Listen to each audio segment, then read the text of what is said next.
Welcome back, you crazy psychology cats. As you know, both the capacity and the duration of short-term memory is limited. We have looked already at techniques, namely rehearsal, to increase the duration of short-term memory. But what can we do about the capacity?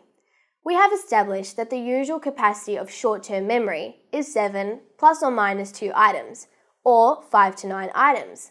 But what if we need to remember more than that? In this video, we're looking at chunking. Chunking refers to the mental organizations of stimuli into groups. This allows for more pieces of information to be remembered. How?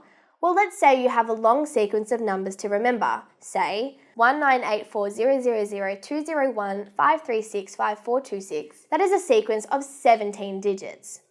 That is a lot more than the usual capacity of 5 to 9 items. So most people wouldn't be able to remember all of the digits. But what we can do is mentally reorder these numbers into groups. Instead of thinking of it as 1984000201536546, we can think of it as 1984000201536546. We haven't changed any of the numbers here, we've just broken them up into groups. And we can now associate meaning to each of them. 1984 is a famous book by George Orwell. 000 is the phone number for emergency services. 2015 is the present year. There are 365 days in most years, and 426 is the highest number of AFL games played by any individual. Crucially, instead of 17 pieces of information to remember, we now have just 5. 1984, 000, 2015, 365, and 426. 5 pieces of information sits comfortably in the usual capacity of short-term memory, which, remember, is 7 plus or minus 2 items. Ingenious, right? You probably do this without being consciously aware of it. For example, perhaps you divide telephone numbers into chunks so that they're easier to remember.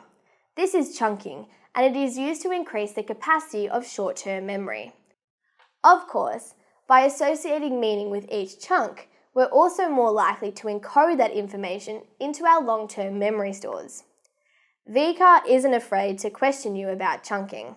For example, this is a question from the 2013 VCAA exam.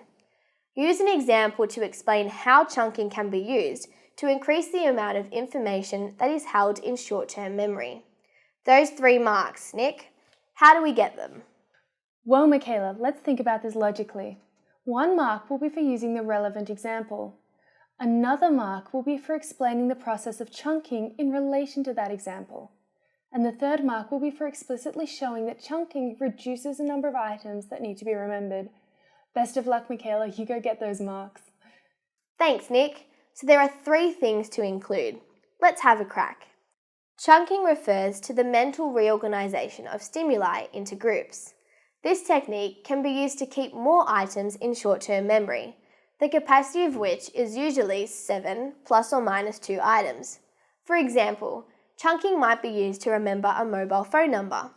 Mobile phone numbers are 10 digits, which exceeds the usual capacity of short-term memory, 5 to 9 items.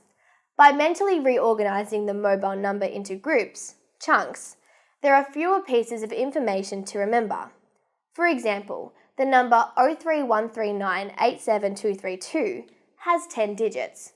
If we use trunking, we could think of the number as 031398722, which is only 3 pieces of information.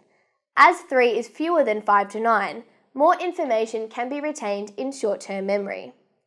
And that just about concludes our videos on Atkinson-Shiffrin's multi-store model of memory. But that's not the only model that we look at in this course.